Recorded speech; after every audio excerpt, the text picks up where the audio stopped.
What is up, thrill seekers? Today I am bringing you guys my full review of Alpengeist at Busch Gardens, Williamsburg. This is a B&M invert roller coaster, and it's actually the tallest B&M invert. So with that, let's get into the stats of this ride. Like I said, it is the tallest B&M invert, standing at 195 feet tall. It has a drop of 170 feet tall, and the max speed is 67 miles an hour. The whole ride is along 3,828 feet of track, and during that track you go through six inversions. Okay, so getting into it, before I really get into it, just saying I am going to be kind of going more in depth, because really what I was doing is going in kind of more in depth with the theme than the actual ride experience. So I'm really going to talk about pretty much every single element, which might make for a longer video, but hopefully it'll be more enjoyable. So with that, let's get into the theme. The theme is, I'm not totally sure. It's something about skiing. I feel like it's about a ski lift that really just was abandoned, and people tried to ride it, and it just went super fast and super crazy or something like that, is what I think. But it's something about skiing. You can definitely tell that. There's little skis on the back of the cars or the back of the seats, which is really cool. And then on the trains again, the top where the wheels are is actually helmets, which is super cool as well. So I do really like that, and how they executed the theming. Of course, this isn't a Disney park, and from my understanding, there's not really a storyline, so I think could have been done a little bit better, but again, it's not Disney, so I'll let it slide. So now we are going to be getting into the POV, and for this, there will be slowed down parts, sped up parts, stuff like that, where I will be talking about certain elements that I liked or didn't like. So yeah, with that, let's jump into it. Alright, so the ride starts and you pull out of the station and start ascending the lift hill right away, right out of the station. Nothing really special about this. You get a little bit of views of Griffin to your left, and if you look to your right more, you can kind of see Apollo's chariot.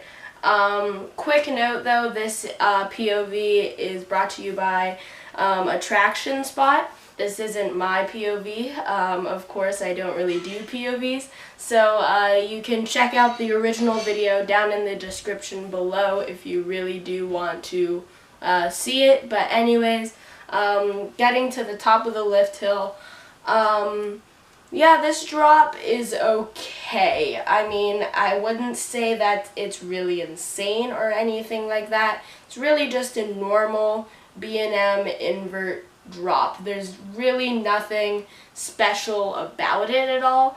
It kind of just banks to the right and goes down. No airtime or anything, of course. But really right off the bat, it starts to wiggle you around a little bit. It is, I wouldn't say it's rough, but it's really big B&M rattle to this ride. Not really big, but just a slight B&M rattle, like medium, I guess. There's a noticeable B&M rattle to it. If you don't know what that is, it's basically when the train kind of vibrates against the track. It's not really rough, but that's usually what sparks roughness. So anyways, yeah, they go down to the drop and straight into, I think, yes, this is a Immelman, which is okay. There's a little bit of a foot chopper moment, or leg chopper moment in there, where you kind of go over a shed, which I think is pretty cool. but really not anything to talk about much there. You dip down back into the valley, simple vertical loop. That's a pretty forceful loop. It goes kind of through a little shed part right there, which is pretty cool. I actually like that.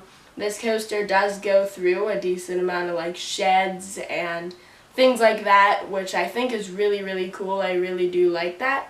And here, coming up, this is the worst part of the ride, this Cobra roll. Oh my gosh, I felt like my legs were getting amputated. Literally, it jerked you around so much, and it was really terrible. It's really pretty spot to get pictures of, because where it's located, it's right next to the interlocking loops of Loch Ness Monster. But really, it just jerked you around so much, and it really did suck, which is really my major downfall for this coaster. But anyways, let's keep going here. From there, you dip right down into the valley, kind of do an S-bend type thing into the mid-course brake run, which doesn't really slow you down that much. It definitely does slow you down, but not too much. Yeah, from there you go down under the bridge, which I think is really, really cool. Yeah, I think that's really, really cool. There's a decent amount of picture spots that you can get from there, which is really cool. I actually got a little shot from there. I'll put that in right now. So yeah, that was good. But from there, you kind of just go under it and up into a little 0G roll, which is pretty decent. I like that right there, like little fake snow that you go under. There's a couple other spots of that, which I actually do really like that. It's really subtle, but it's noticeable, which I like. And then you go up into another 0G roll, back down, kind of swoop around this big sweeping helix, and really meander your way back down into the end brake run.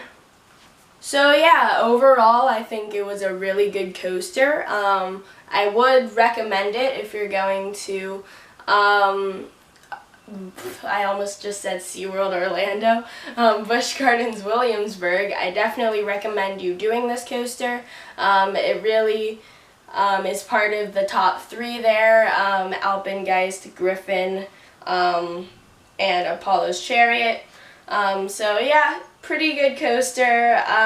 In terms of inverts, I'd give it probably a 9-ish for inverts. It's one of the best inverts I've ever been on, though I haven't really been on many inverts. And overall, I'd honestly give it like a 7 or like a 7.5.